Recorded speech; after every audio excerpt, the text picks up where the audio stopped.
presença hoje é do cientista político João Gualberto Vasconcelos, com quem nós passamos a conversar. Ex-secretário de Cultura, muita coisa também, né, João? Mas você ex-professor da universidade. mas você é cientista político, você é estudioso da cena política e da história política. E em especial na história política. A história política capixaba me encanta muito também. E agora eu vou ouvir menção sua na mídia de novo, que você vai relançar aquele clássico, virou um clássico aqui de referência da nossa pesquisa política, A Invenção do Coronel. É isso. Né? Você vai relançar. A primeira edição da EDUFES, em 1995. De lá para cá, se vão 20 e tantos anos. 24 anos. 24 anos, eu andei fazendo algumas reflexões, então eu incorporei essas reflexões nesse livro. Eu tenho um capítulo inicial falando sobre o imaginário social, que não havia na edição anterior, e coloquei alguns personagens da nossa história política que eu não tinha colocado. Eu centrei muito em Jerônimo Monteiro. É fácil o historiador se deixar seduzir por Jerônimo Monteiro, porque ele documentou muito bem o seu governo. Um relatório final com mais de uma centena de fotografias, então acabei centrando nele. Mas depois eu aprendi a importância de Muniz Freire, a importância de Florentino Avidos, Afonso Cláudio, né? Afonso, por exemplo, ele foi o nosso primeiro presidente, né? Indicado logo depois da proclamação, era um grande intelectual. É o Afonso Cláudio que escreveu a História de Queimado, que é uma revolta de escravos, e foi o primeiro historiador, o primeiro intelectual do Espírito Santo que se ocupou de uma questão dos tempos da escravidão. Então, ele tem uma importância para a nossa história política, para além do seu mandato, que foi muito curto, menos de um ano. Sim. Eu incorporei esses elementos aí. Acho que também a questão do coronelismo ele está um pouco além do campo da política. Sim. Na verdade, o Brasil produz coronéis em todos os campos, nas empresas, nas famílias, né? E os coronéis, eles fazem parte do nosso imaginário político e eles vão se transformando também com o tempo. No mundo tecnológico que nós vivemos, o coronel tem um acesso à tecnologia. O coronelismo se recicla, né? Se recicla, ele se adapta aos novos tempos. Se recicla, com toda certeza. Agora, João, veja bem, quando a gente fala do coronelismo clássico, nós estamos falando daquele período entre 1890 e 1930, da República Velha.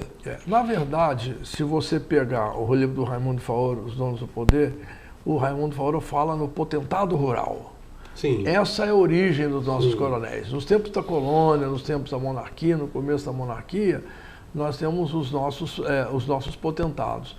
O Brasil tem um personagem que o Brasil conhece pouco, mas que foi um gênio da política, é o Regente Feijó. Ele que criou a polícia. Ele que criou em 1831 a Guarda Nacional. Mas o Regente Feijó foi eleito, foi o primeiro dirigente brasileiro eleito.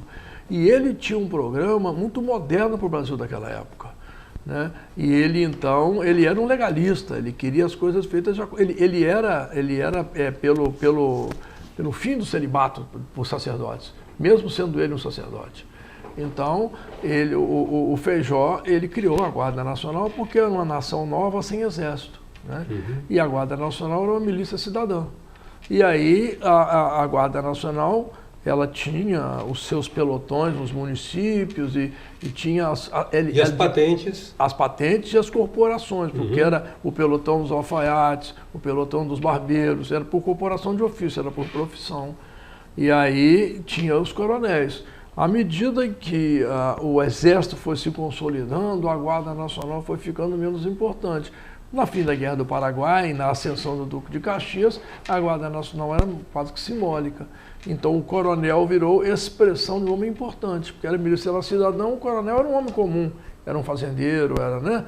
E nós temos esses traços na política. Mas ele é um remanescente, então, da Guarda Nacional que manteve a patente simbólica. A República Velha deu a patente até os anos 10, os anos 20, ainda tinha o coronel, mas era absolutamente honorífico, né? Mas não é só o coronel que restou.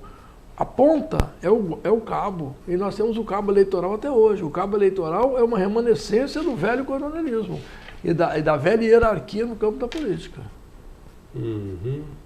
No caso do Espírito Santo, quando você menciona esses presidentes e governadores, você está associando também eles à figura dos coronéis do ponto de vista da região e do espírito, digamos, federalista.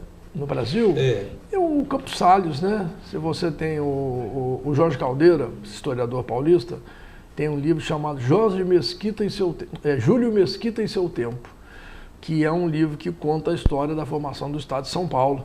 E você vê como é que em São Paulo você tinha um poder. Quem fez as ferrovias em São Paulo? Foram os tropeiros.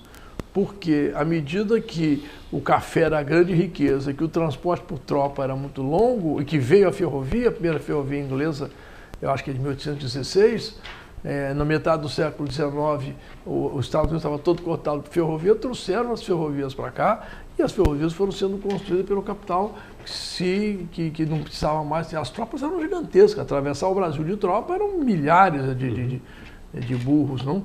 Então, o Caldeira pega o Mesquita, pega essa passagem de São Paulo para as ferrovias, para o capital privado e para um grande jornal. O Júlio Mesquita sempre fez um jornal que não precisou do governo, desde da segunda metade do século XIX. Então, o Caldeira, ele quando trabalha a nossa forma, nesse trabalho, o Júlio Mesquita do seu tempo, ele vai por período da história republicana, desde a independência, da proclamação, até a ascensão de Vargas, e você tem momentos muito fortes. O Campos Salles é um deles, né? Quem estabelece a política dos governadores. O Prudente de Moraes era um moderno. O Prudente de Moraes era um presidente de São Paulo, um democrata.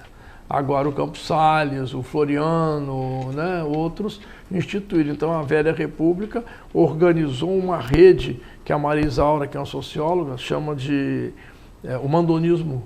Então, assim, você tinha o mandão local, o mandão regional e o mandão nacional. E era essa rede de mandonismo que constituiu o chamado coronelismo. Mas a estrutura federativa não é uma herança da República Velha, não? Essa que ficou chamada pelo Campos Salles a política dos governadores. Ah, tá. Né? Na verdade, o que se chama de política dos governadores... porque naquele tempo a sucessão não se resolvia na urna, se resolvia na mesa. Ia conversando, aí saiu. O candidato é o Afonso Pena.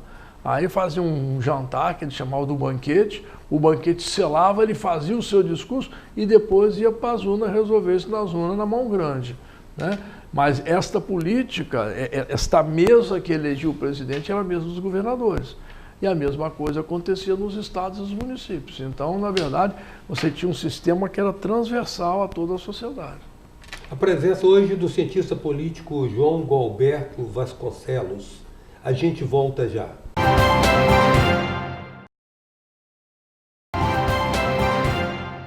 Voltamos com a presença do cientista político João Gualberto Vasconcelos.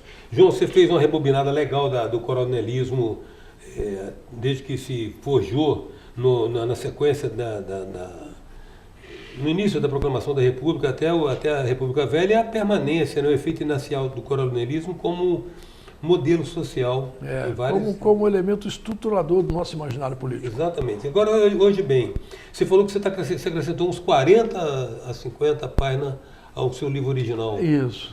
Quer dizer, é claro que o João Gualberto, de 25 anos atrás, não é o mesmo de hoje.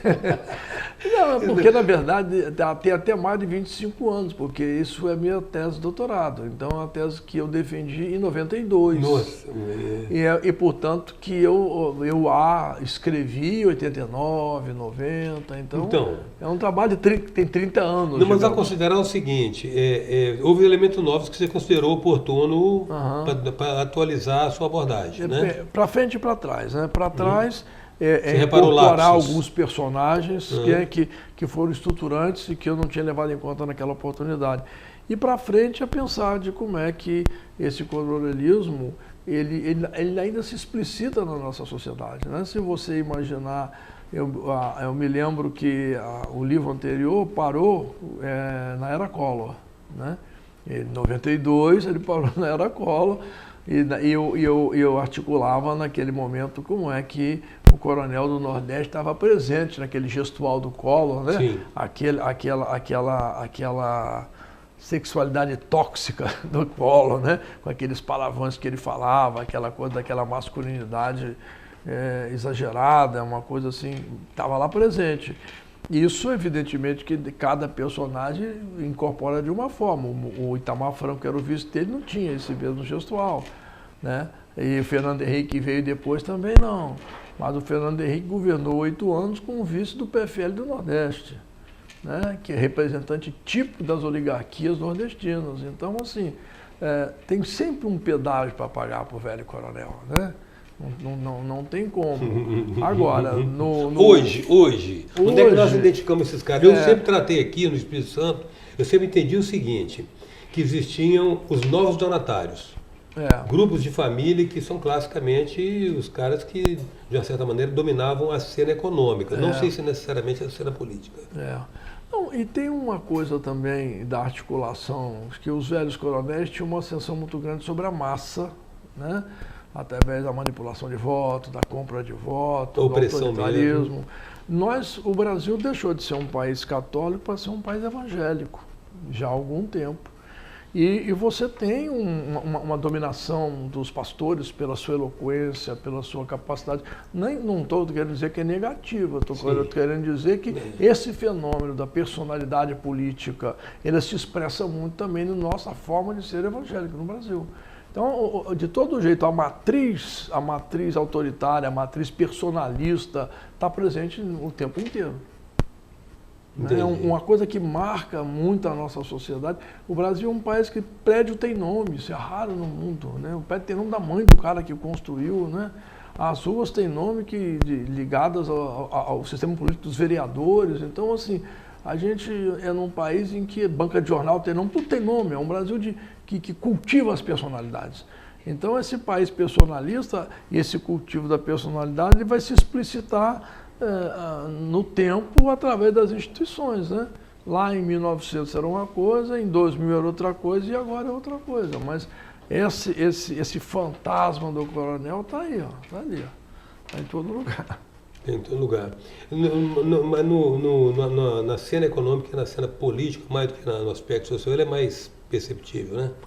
No campo da política fica mais perceptível, porque a política é uma coisa de muita visibilidade, né? Isso. Ao que se passa numa empresa, nós não sabemos obrigatoriamente.